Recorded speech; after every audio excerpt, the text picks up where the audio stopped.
నీతి కథలు టీవీ 1990వ సంవత్సరం తెల్లవారుజామున 4 గంటలవుతుంది. బ్రహ్మపురంలో కోడి కూసింది కాని వాకిలి ముందు కల్లాపి చల్లిన శబ్దం లేదు, రంగుల ముగ్గులు లేవు. ప్రతి ఇంటి గడప పోసిపోయింది. గోడల మీద బూజు పట్టుంది. రాజారావు, ఇంకా నిద్ర లేవలేదా? ఆ ముసలి బద్ధకం వదిలిచ్చు. పొయ్యిలో నిప్పు రాజేమని బుల్లబ్బాయికి చెప్పావా? మన కాఫీ కోసం ఊరంతా ఎదురు చూస్తాంది. ఈ పొగ తాగడం కూడా విసుగు పుట్టిస్తుంది. రాజారావు కళ్ళు తుడుచుకుంటూ బయటకొచ్చి, ఏమో నారాయణప్ప, నిద్రపడితేనే కదా లేవటానికి. రాత్రంతా బూజు పట్టిన గదిలో ఒంటరిగా పడుకోవటం నరకంలాగా ఉంది. 10 ఏళ్ళు దాటిపోయింది. మన ఊరి గడప మీద ఒక్క ముగ్గు చుక్క పడక. ఆ పొయ్యి వెలుగు లేదు, ఆ గాజుల సప్పుడు లేదు. మనమంతా బతుకున్నామా లేక కేవలం కాలం గడుపుతున్నామా? ఒక్కసారి మన ఊరి వీధిలోకి చూడు, శ్మశానంలాగా ఉంది. నారాయణప్ప గర్వంగా, చూడు రాజారావు, ఆ రోజు అమ్మాపురం వాళ్ళు మనల్ని తక్కువ చేసి మాట్లాడారు. మన ఊరు ఆడవాళ్ళు మన మాట వినకుండా వాళ్లతో వెళ్ళారు. మన పౌరుషం ముఖ్యం. వాళ్ళు లేకపోయినా మనం బతకగలమని నిరూపించాలి. ఆకలేస్తే అన్నం తింటాం, దాహం వేస్తే నీళ్లు తాగుతాం. దీనికి ఆడవాళ్ళ అవసరమే ఉంది. బతుకుతున్నాం, కానీ ఆ బతుకులో రుచి లేదు బావా. ఒకసారి వంటింట్లోకి వెళ్ళి చూడు. బుల్లబ్బాయి వండే అన్నం కంటే గంజిమేలు. వాడు పెట్టే తిండి తిని మన పొట్టలు కాస్త రాళ్ళలాగా మారిపోయినాయి. అసలు ఆ చారులో ఉప్పు ఉందో లేదో కూడా అడిగి తెలియటంలా. ఇదా మనం కోరుకున్న పౌరుషం? ఆకలిని కూడా చంపుకోవడమా? ఊరి ఉమ్మడి భోజనశాల. 1990ల నాటి పాత మసిపట్టిన గోడలు. బుల్లపై చెమటలు తుడుచుకుంటూ కట్టెల పొయ్యి ముందు కుస్తీ పడుతున్నాడు. పాత్రలన్నీ మాడిపోయి నల్లగా ఉన్నాయి. గరిటె చప్పుడు కంటే అతని అరుపులే ఎక్కువగా ఉన్నాయి. ఒరేయ్ సోములు, ఆ కట్టెల ఆముదంలో ముంచావా ఏంటి? పొగ తప్ప మంట రావటం లేదు. నా కళ్ళు కాలిపోతున్నాయి. ఈ గరిటె తిప్పటం నా వల్ల కావట్లేదు. 10 ఏళ్ల నుండి ఇదే గోల. ఒక్క పప్పుచారు కూడా సరిగ్గా రావటంలా. ఆ ఆవాలేమో చిటపట్ట ఆడటం లేదు. ఆ ఇంగవ వాసన అస్సలే లేదు. సోములు బట్టలు ఉతుకుతూ, నేను మాత్రం ఏం చేయను బుల్లబ్బాయి. నా చేతులు చూడు, బట్టలు ఉతికి ఉతికి బొబ్బలెక్కాయి. మీ మగాళ్ళ మురికి సొక్కాలు ఉతకటం అంటే పానం పోయినంత పని అవుతుంది. ఆడాళ్ళు ఉన్నప్పుడు ఆ చెరువు గట్టు దగ్గరే ఎంత సందడిగుండేది, ఎంత శుభ్రంగా ఉండేవాళ్ళు. ఇప్పుడు మనం అంతా కలిసి శ్మశానంలో ఉన్నట్టుంది. ఆ బురద బట్టలు వేసుకుంటేనే నాకే రోత పడుతుంది. నిన్న నారాయణప్ప గారు వచ్చి కూరలో ఉప్పు లేదని అరిచారు. ఆయనకేం తెలుసు? ఆ ఉప్పు డబ్బా ఎక్కడుందో వెతకడానికే నాకు గంట పట్టింది. ఆ చింతపండు పులుసులో పెంకులు పడుతున్నాయి. ఈ మగవాళ్ళ రాజ్యంలో ఒక్క చిమ్నీ దీపం కూడా సరిగ్గా వెలగటం లేదు. అందరికీ ఆకలి తప్ప ఏమీ తెలియదు. నా చేతులు గరిటె పట్టడానికి గాని రుచి చూడ్డానికి పనిచేయటంలా. సూర్యం అతనికి పెళ్లి వయసు దాటిపోతోంది. ఆ ఊళ్ళో ఆడపిల్లలు లేరు. బయట ఊరివారు ఈ మగవారి ఊరికి పిల్లనివ్వడానికి భయపడుతున్నారు. అతని ముఖంలో ఏదో తెలియని శూన్యం కనిపిస్తుంది. రాజారావు మామ, ఇవాళ కూడా ఏమైనా ఉత్తరం వచ్చిందా? నా పెళ్లి సంబంధం గురించి ఆ పక్కూరి పెద్ద మనుషులు ఏమన్నారు? పోస్ట్ మ్యాన్ మన ఊరు వైపు చూడటమే మానేశాడు.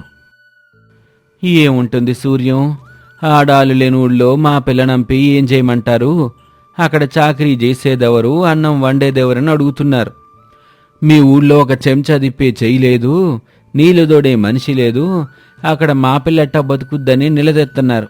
ఈ ఊరి గడప దొక్కడమే పాపమని వాళ్ళు భయపడిపోతున్నారు. సూర్యం బాధగా, నిజమే మామ, నా ఫ్రెండ్స్ అందరూ పట్నం వెళ్ళిపోయారు. నేనిక్కడ ఈ దుమ్ము కొట్టుకుంటూ పడున్నాను. రాత్రి అయితే గదిలో ఉన్న బలులు కూడా నన్ను చూసి నవ్వుతున్నట్టున్నాయి. ఆడవాళ్ళు లేని ఊరు, నీళ్లు లేని చెరువు ఒకటే మామ. 10 ఏళ్లుగా మనం అడవి మనుషుల్లా తయారయ్యాం. మా ఇంట్లో దీపం వెలిగించే వాళ్ళు లేక నా మనసులో కూడా చీకటి అలముకుంది మామ.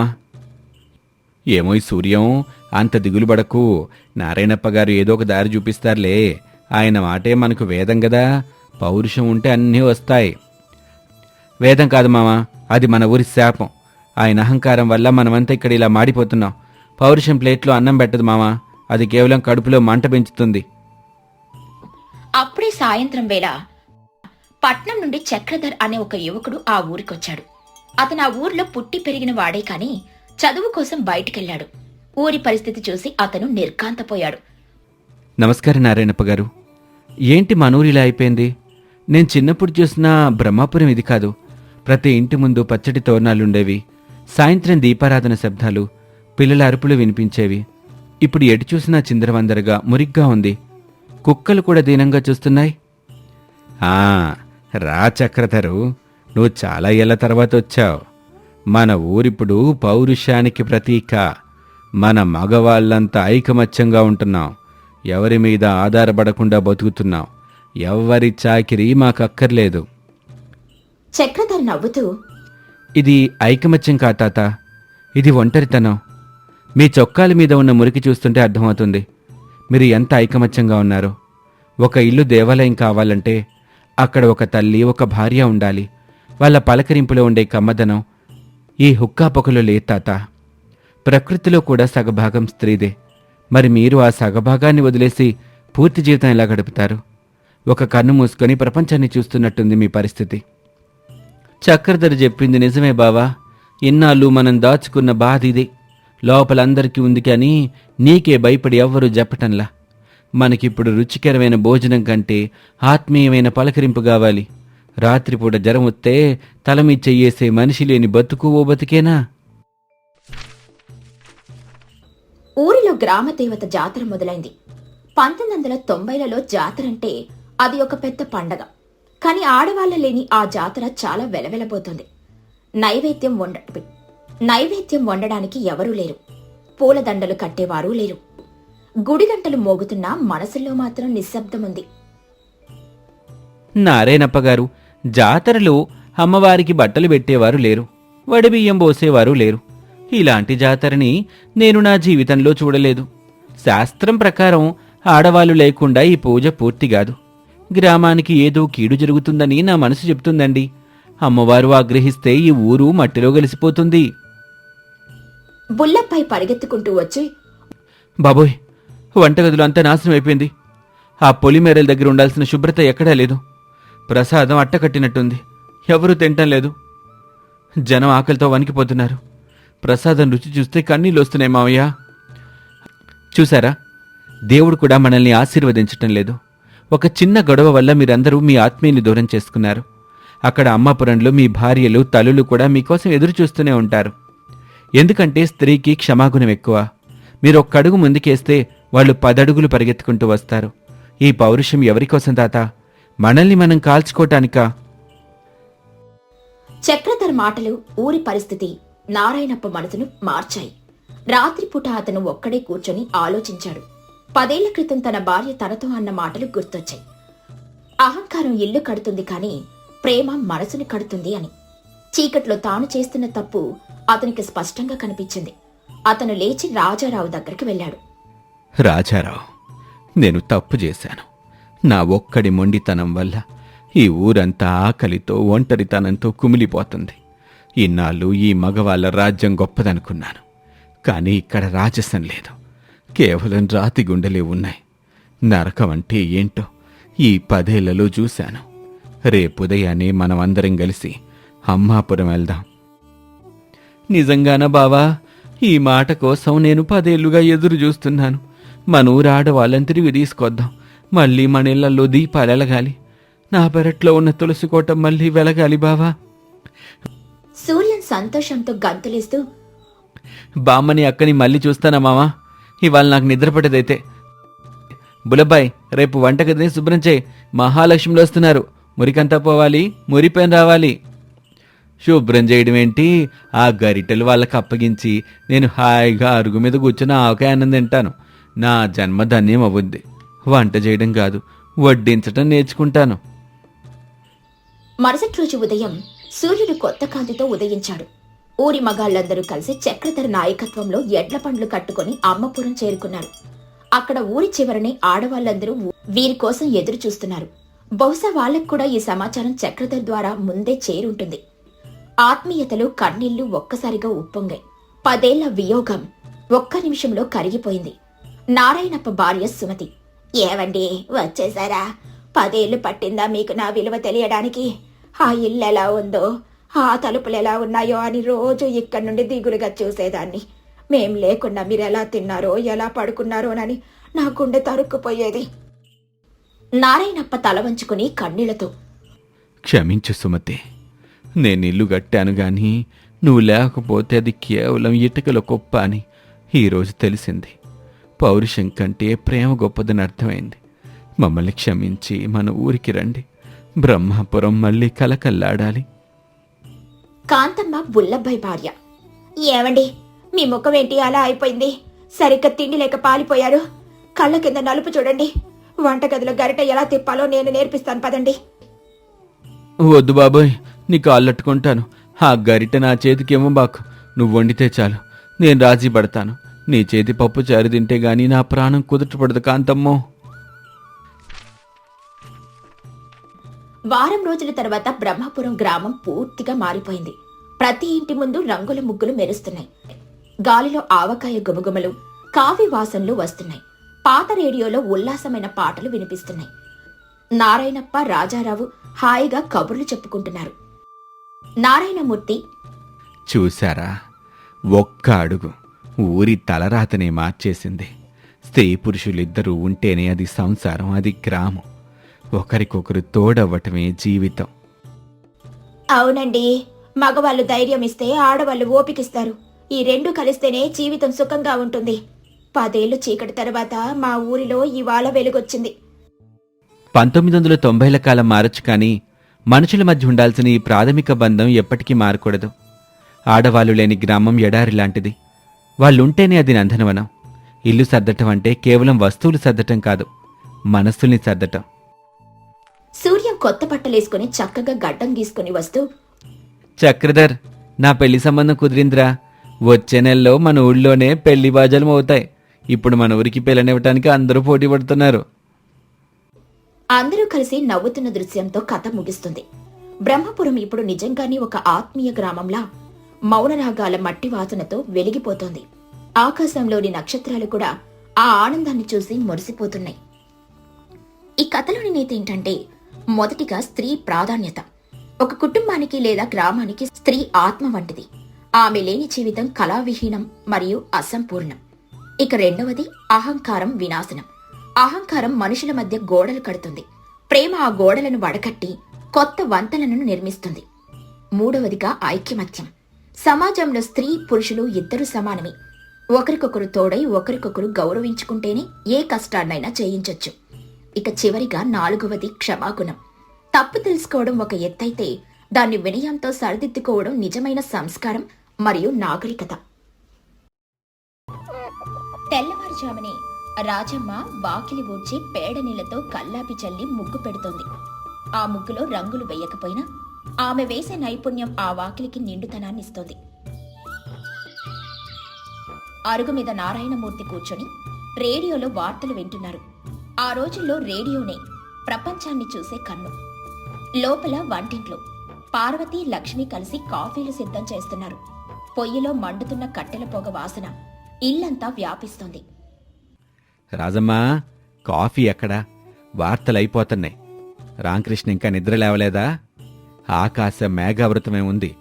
పొలానికెళ్ళి గట్లు చూడాల్సిన సమయం అవుతుంది. గాలి కూడా ఇటువైపుగా వేస్తుంది. వర్షం పడే సూచనలున్నాయి. నిన్నటి చినుకులకి భూమి మీద నుంచి మంచి వాసన వస్తాంది. ఇప్పుడే వస్తానండి. పార్వతి, కాఫీ తీసుకురమ్మా. అలాగే బుల్లబ్బాయికి కూడా ఇవ్వండి. వాడు మళ్ళీ నన్నెవరూ పట్టించుకోవడం లేదు అని అలుగుతాడు. ఈ చలికి వాడికి కాఫీ ఇస్తేనే నోరు తెరుస్తాడు. లేదంటే ఆ గోడవారాన ఉన్న పాత సైకిల్ లాగే వాడు కూడా మొరాయిస్తాడు. బుల్లబ్బాయి లోపల నుండి బద్ధకంగా వస్తూ, నేనలిగేది కాఫీ కోసం కాదు వదినా. టిఫిన్లోకి వేడివేడి గారెలేస్తున్నారా లేదా అని నా సందేహం. ఈ చలికి అల్లం పచ్చడితో గారెలు పడితేనే కదా బావి దగ్గర నీళ్లు తోడే శక్తి వచ్చేది. అల్లం చట్నీలో కొంచెం బెల్లం ముక్క ఎక్కువ వేయమని ఆ లక్ష్మికి చెప్పొదినా. అప్పుడే ఆ తీపి కారం రుచిగా ఉంటాయి. సత్యం చిరాకుగా లోపల నుండి వస్తూ, బాబాయ్, నీకెప్పుడు తిండేనా? ఇక్కడ ట్రాక్టర్ అద్దెకట్టడానికి డబ్బులు సరిపోవటం లేదు. నీకేమో గారెలు కావాలా?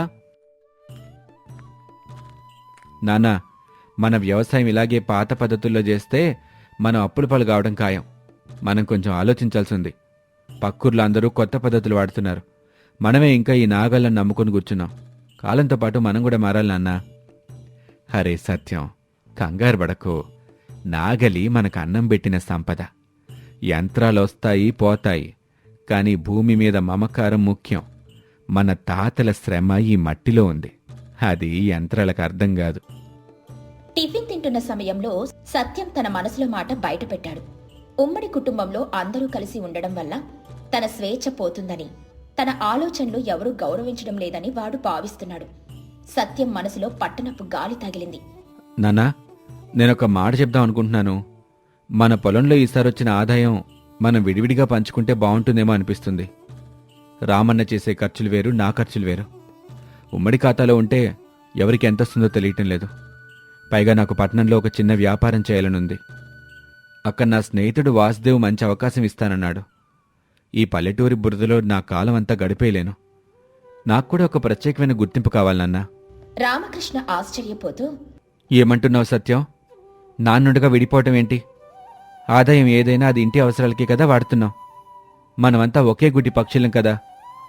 ఒకరి కష్టం ఇంకొకరికి తోడుగా ఉండాలనే కదా మన తాతలు ఈ పెద్ద ఇల్లు కట్టారు. విడిపోవటం అంటే గోడలు కట్టటం కాదు, మనసుల మధ్య దూరం పెంచటం. ఈ భూమి మీద మన నాన్నగారి ప్రతి చెమట చుక్క నీకోసం నాకోసం చిందిందే అని మర్చిపోకు. సత్యం గారు అలా అన్నది కేవలం లెక్కల కోసమే అన్నయ్య గారు, విభజన కోసం కాదు. ఉమ్మడి కుటుంబంలో ఒకరి కష్టం కంటే అందరి అవసరాలే ముఖ్యమని మాకు తెలుసు. కానీ భవిష్యత్తు గురించి కూడా ఆలోచించాలి కదా. ఈ మధ్య పిల్లల చదువులు కూడా ఖరీదైపోతున్నాయి. లోకం చాలా వేగంగా మారిపోతుంది. రాజమ్మ కన్నీళ్లతో, ఏంటమ్మా లక్ష్మి, నువ్వు కూడా వాడికి వంత పాడుతున్నావా? ఒకే పొయ్యి మీద వంట చేసుకొని ఒకే కంచంలో తింటున్న మనల్ని విడదీయాలని చూడకండి. ఈ గడప దాటి వెళ్తే మళ్ళీ ఈ ఇల్లు కలకలలాడదు. మీ చిన్నప్పుడు ఒకే గొడుగు కింద వర్షంలో తడుస్తూ ఆడుకున్నది మర్చిపోయారా? నారాయణమూర్తి నిశ్శబ్దంగా ఉండి, సరే సత్యం, నీకు విడివిడిగా ఉండాలనుంటే ఈరోజు రాత్రికి తేల్చుకుందాం. ఏది నీదో ఏది రామకృష్ణదో నేను లెక్క రాస్తాను. ఈ పెంకుటిల్లు గడప దాటి వెళ్ళటం అంటే మన బంధాలని త్యజించడమే. ఆలోచించుకో. కడుపున పుట్టిన వాళ్ళకి పంపకాలు చెయ్యాల్సొస్తుందని నేనెప్పుడూ అనుకోలేదురా. ఆ దేవుడికి కూడా ఇష్టం లేని పనిది. అప్పుడే ఊరిలో కుండపోత వర్షం మొదలైంది. 1990ల నాటి వర్షాలంటే రోజుల తరబడి కురిసేవి. వాగులు పొంగి పొలాలు మునిగిపోయే పరిస్థితి వచ్చింది. ఆకాశం ఊరంతా చీకటిని కమ్మేసింది. వర్షం బాణాలు గుచ్చినట్లుగా కురుస్తోంది. రామకృష్ణ సత్యం పొలానికి వెళ్లారు. అక్కడ గట్టు తెగిపోయి నీరు లోపలికొస్తుంది. పైరంతా మునిగిపోయేలా ఉంది. అది కేవలం పంట కాదు, ఆ ఏడాదంతా వారి ఆకలిని తీర్చే ప్రాణం. అనయ్య, గట్టు తెగిపోతుంది. ఆ వైపు నువ్వు పట్టుకో, నేను ఇటువైపు మట్టి బస్తాలేస్తాను. త్వరగా, లేదంటే మన ఏడాదంతా కష్టం కొట్టుకుపోతుంది. ఒక్కనే ఇక్కడేమీ చేయలేను. బురదలో కాళ్ళు దిగబడిపోతున్నాయి. అన్నయ్య, గాలి వేగానికి నిలబడ్డం కూడా కష్టం అవుతుంది ఇక్కడ. సత్యం, కంగారు పడుకో, నేను వస్తున్నానుగా. నువ్వు ఆ బస్తాని గట్టిగా అదింపట్టుకో, నేను వెనక నుంచి సాయం చేస్తాను. ఈ గట్టు దిగిందంటే మన పంట మాత్రమే కాదు, నాన్నగారి ఆశ కూడా కొట్టుకుపోద్ది. పట్టుకో తమ్ముడు, గట్టిగా వదలవాకు. ఇద్దరు కలిసి వర్షంలో తడుస్తూ ప్రాణాలను తెగించి ఆ గట్టును ఆపడానికని ప్రయత్నిస్తున్నారు. రామకృష్ణ కాలు జారి నీటిలో పడబోతుంటే సత్యం గట్టిగా చెయ్యి పట్టుకుని లాగాడు. ఆ పట్టులో ఉన్న బలం కేవలం చేతిది కాదు, అన్నదమ్ముల అనుబంధానిది. సత్యం కూడా జారి పడబోయాడు. అప్పుడు రామకృష్ణ తన భుజంతో ఆపి సత్యాన్ని రక్షించాడు. ఇద్దరూ కలిసి ఆ గట్టును నిలిపారు. బురదలో వారి శరీరాలు కలిసిపోయాయి. ఆ క్షణంలో వారి మనసుల మధ్య ఉన్న విభేదాలు కూడా ఆ బురదలో కలిసిపోయాయి. అన్నయ్య, జాగ్రత్త, నేను నిన్ను పోనివ్వను. పంట పోతే పోయింది, నాకు నువ్వు కావాలన్నయ్యా. ఇందాక నేను విడిపోవాలన్నందుకు నన్ను క్షమించు. ఒక్కనే అయితే ఈ గట్టును ఎప్పటికీ ఆపలేకపోయేవాణ్ణి. 10 మంది బలం ఉంటేనే కదా గట్టు నిలిచేది, అలాగే 10 మంది ఉంటేనే కదా ఇల్లు నిలిచేది. నాకిప్పుడు అర్థమైందన్నయ్య, మన బలం మన కలయికలోనే ఉందని. సత్యం, పిచ్చి తమ్ముడా, నువ్వు నా ప్రాణంరా. ఈ పొలం, ఈ మట్టి మనందరిది. కలిసుంటేనే బలమని ఈరోజు దేవుడు మనకి చూపిస్తున్నాడు. మనం ఇడిపోవాలనుకుంటే ఆ గట్టులాగే మన జీవితాలు కూడా కొట్టుకుపోతాయి. కొద్దిసేపటికి గ్రామస్తులు కూడా సహాయానికొచ్చారు. ఇద్దరు అన్నదమ్ముళ్ళు ఒకే ప్రాణంతో పోరాడడం చూసి అందరూ ముచ్చటపడ్డారు. ఆ రోజు రాత్రికి ఇద్దరూ తడిసి ముద్దయ్యి ఇంటికి చేరారు. ఇంటికి రాగానే రాజమ్మ వేడి నీళ్లు, పార్వతి వేడివేడి కాఫీ ఇచ్చి వారిని జాగ్రత్తగా చూసుకున్నారు. ఆ కాఫీలో ఉన్న వెచ్చదనం కన్నా వారి మనసుల్లో ఉన్న ఆత్మీయత వారికి ఎక్కువగా ఊర. రాత్రి సమయం, లాంతరు వెలుగులో అందరూ భోజనాల సమయం కోసం కూర్చున్నారు. బయట వర్షపు చినుకులు పెంకుల మీద పడుతూ ఒక సంగీతాన్ని వినిపిస్తున్నాయి. నారాయణమూర్తి తన దగ్గరున్న పాత పెట్టె తీసి పొలం పత్రాలు బయటికి తీశారు. ఆ పత్రాలు పాతపడిపోయున్నా వాటి వెనుకున్న కష్టం మాత్రం కొత్తగానే కనిపిస్తుంది. సత్యం, ఇదిగో నీ పొలం పత్రాలు. ఇవి నీ పేరు మీద రాశాను. ఇక నుండి నువ్వు నీ పంటని నీ ఇష్టం వచ్చినట్టు అమ్ముకోవచ్చు. నీకు కావాల్సిన వ్యాపారం చేసుకోవచ్చు. విభజన రేఖలు గీయటం నా వల్ల కాదు గాని నీ కోరిక ప్రకారం ఈ కాగితాలు తీసుకో. ఏ బంధం కూడా బలవంతంగా ఉండకూడదు. సత్యం కళ్ళల్లో నీళ్లతో ఆ పత్రాలను నాన్న కాళ్ళ దగ్గర పెట్టి, వద్దు నాన్న, ఈ కాగితాలు నాకెందుకు? ఇందాక పొలంలో అన్నయ్య నా ప్రాణాలు కాపాడాడు. ఆ గట్టు నాపటానికి మేమిద్దరం కలిసి పనిచేస్తేనే పంట నిలిచింది. ఒకరు వదిలితే ఇంకొకరు మునిగిపోయేవాళ్ళం. నాకు వ్యాపారం కంటే మా అన్నయ్య నీడే ముఖ్యం. కలిసుంటేనే బలమని ఈరోజు నాకు అర్థమైంది. కాగితాలు మనల్ని వేరు చేయలేవు నాన్న. ఈ పత్రాలు మళ్ళీ ఆ పెట్టెలోనే ఉండాలి. మన ఐకమత్యమే మన అసలైన ఆస్తి అని నేను తెలుసుకున్నాను నాన్న. అవును నాన్న, విడిపోయి పొలం గట్లు పంచుకోవటం కంటే కలిసుండి కష్టాలు పంచుకోవటంలోనే తృప్తుంది నాన్న. మనమంతా కలిసుంటేనే ఈ ఇంటికి అందం. సత్యం ఇక్కడే ఉంటాడు. మేమంతా కలిసి ఈ వ్యవసాయాన్ని ఇంకా ముందుకు తీసుకెళ్తాం. మేమంతా ఒకే తాడుతో కట్టుబడిన పూలమాల నాన్న. బుల్లబ్బాయి నవ్వుతూ, అబ్బా, ఎంత మంచి మాట చెప్పావు రామకృష్ణ. నా గొంతులో పచ్చి ఎలక్కాయ పడ్డట్టుండేది విభజన మాట వింటే. అందుకే అనేది 100 ఆకులు విడివిడిగా ఉంటే గాలికి కొట్టుపోతాయి, అదే కట్టగడితే గాలి కూడా కదలదు అని. ఇప్పుడు భోజనానికి లేవండి. పార్వతి వంకాయ కూరలో నెయ్యేసొడ్డిచ్చింది. ఆ వాసనకే నా ఆకలి 10 పెరిగింది. ఈ కలిపి తినే ముద్దలో ఉన్న రుచి మరే విందులోనూ దొరకదు. అందరూ కలిసి హాలులో వరుసగా కూర్చున్నారు. రాజమ్మ అందరికీ ప్రేమతో వడ్డిస్తోంది. ఆ ఇంట్లో మళ్ళీ పాత సందడి మొదలైంది.